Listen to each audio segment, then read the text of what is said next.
Hey, if you're enjoying this show, consider supporting us on our Patreon. You can get cool perks like access to these episodes a week before they go public, and you can pick an album for us to review. Any support is greatly appreciated, so if you feel inclined, go to patreon.com/polyphonicpress.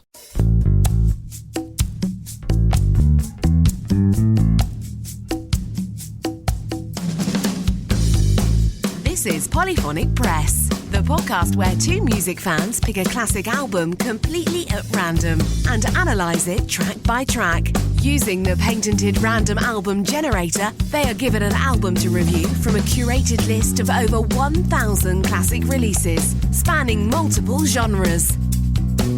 And now onto the show. Here are your hosts, Jeremy Boyd and John Van Dyke.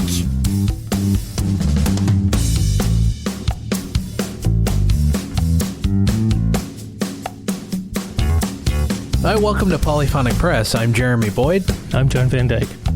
And let's not waste any time. And we have the random album generator right in front of us. So we're going to hit the button and see what album we're going to be listening to this week. And the album we're going to be listening to is Eric Clapton, 461 Ocean Boulevard. Oh, okay. So let's see what Allmusic.com has to say. This is a review by Thomas Erlewine. It says 461 Ocean Boulevard is Eric Clapton's second studio album, arriving after his side project of Derek and the Dominos and a long struggle with heroin addiction.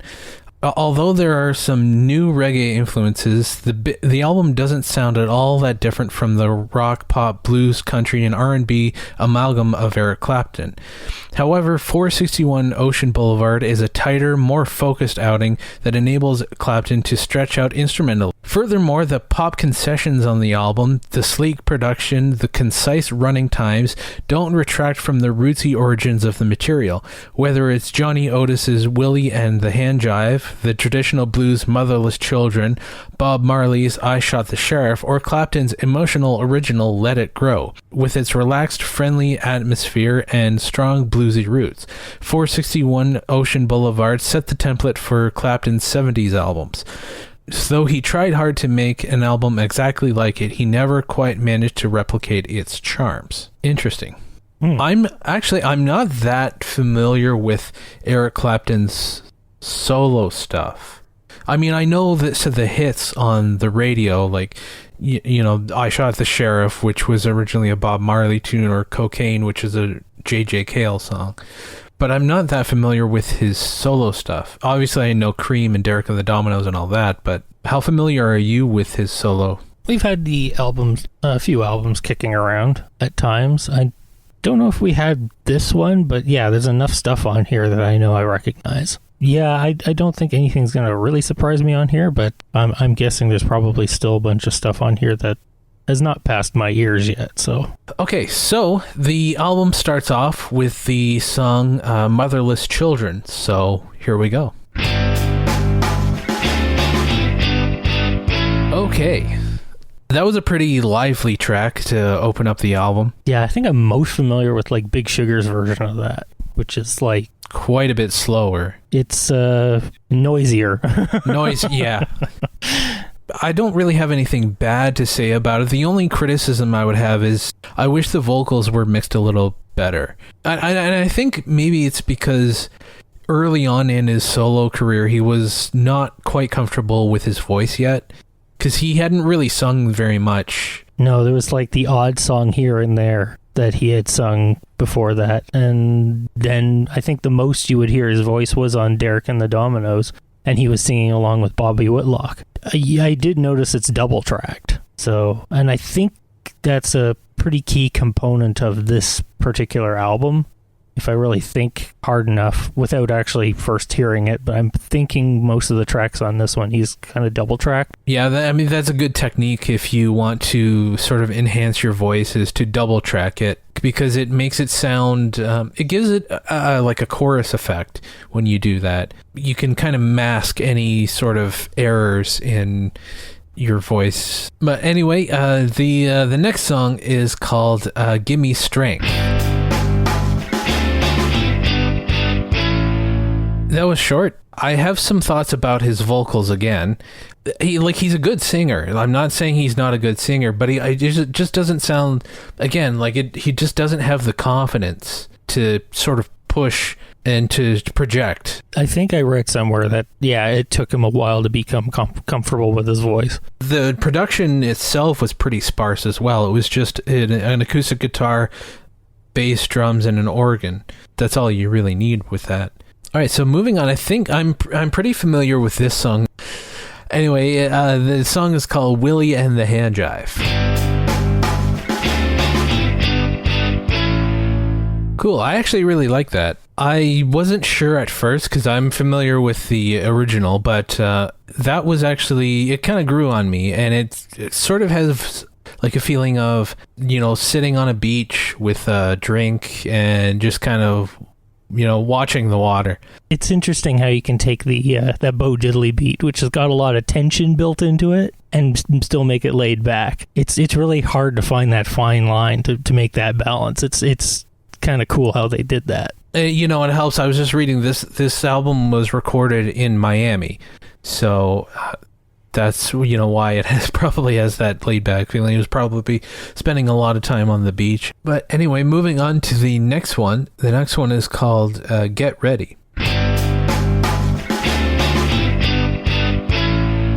That was cool. That was probably my favorite so far. Interesting. It didn't catch me the same way as a few of the other ones did. I thought it was a little bit too repetitive. It needed something to break it up, but I kind of get where they're trying to get that mood going, and they don't want to break that mood, and I kind of get that.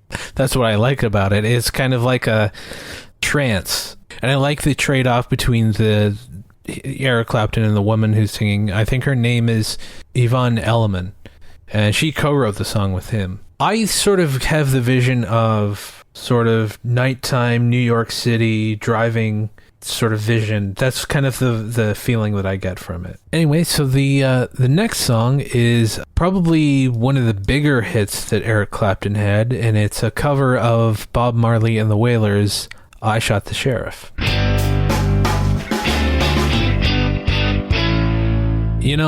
When I was a kid, I always thought he was singing I Shot Sherry. And I just thought, I don't know what this Sherry woman did to deserve to get shot, but she must have done something really bad.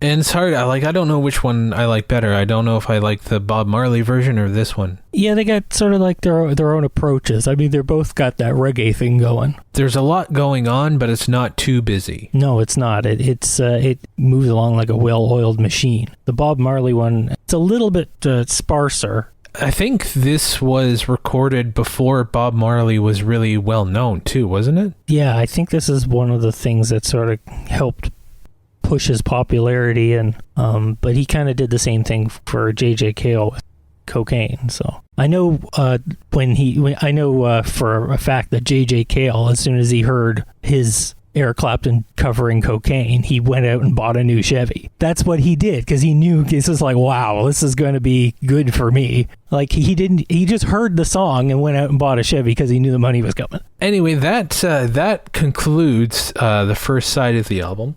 So moving on to side 2, the next song is called I Can't Hold Out.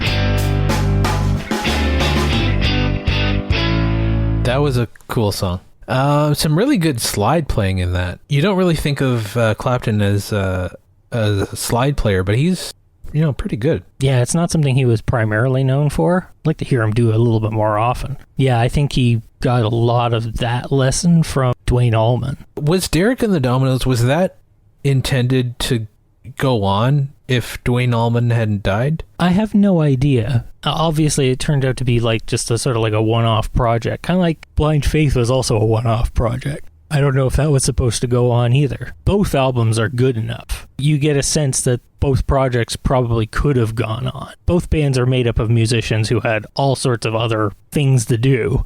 Yeah, well, they're, super groups. Yes, exactly. They're super groups. And that's the problem with a lot of super groups, is that you think, oh, this is a great band, and you're not wrong, but when's the next time you're going to hear them, because getting them all together at the same time. Yeah, I can imagine. It's hard enough keeping a regular band together, keeping a bunch of people who already have, schedules. It's impossible. But anyway, moving on to the next one. The next song is called Please Be With Me. That was good. A nice sort of ballad. The slide and the other acoustic guitar were sort of trading off lead guitar lines. Lots of presence in the guitar, too. It feels like that's the thing that's right up next to your ear. Yeah, I like that that's really all you hear. I mean, there was a drum in there, and I think there was a bass.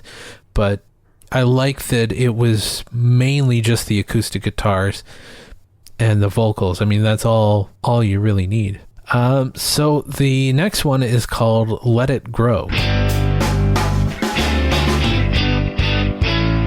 I don't know if I really care for that song, to be honest. It has elements that kind of see where they're trying to go with it. In places a little bit more punch. I kind of like where some of the musical writing was kind of going. But yeah, the song seems to be a little on the lackluster side. Yeah, it kind of reminds me of like 70s pop, and the lyrics are a little bit cheesy. Love is lovely, so let it grow. Yeah, that was the other thing. But I was also kind of liking, like, the way the song was sort of ending on that. It reminded me of like, like a John Lennon Beatles piece or something like that. The way it was kind of going off, and I like hearing stuff like that. I would like to hear it more often nowadays. But yeah, that part was cool, I do have to say. With his, one of his Gibsons being played through a Leslie, which is a really cool sound. I wonder if I'd like it more as an instrumental. I think it'd be a pretty good instrumental. Anyway, we've got 2 songs left, and this next one was actually an old Robert Johnson song,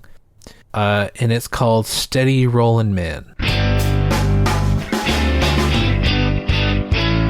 Cool. I think that might be my favorite so far. One of Eric Clapton's, the things he's best at is finding older songs and rejuvenating them and giving them more life. Like, and especially Robert Johnson. I know he's a huge Robert Johnson fan. Rightfully so. Crossroads, one of the first instances of it being covered was that Cream version. And of course it's been covered numerous times after that, and a lot of them are trying to sound like Cream. That in itself is fascinating. Young guys in England who are listening to this stuff and then bringing it back over to America and influencing American musicians. Which is weird. It's almost like the antithesis of like, he's coming over to the United States and saying, you guys really shouldn't be, you should be paying closer attention to what's going on in your backyard, because listen to all this. Anyway, we have arrived at the final song on the album. So the session guitar player, George Terry, wrote this song, which is interesting. He's session players that he's using, he's also writing with them. But anyway, here is the final song on the album. It's called Mainline Florida.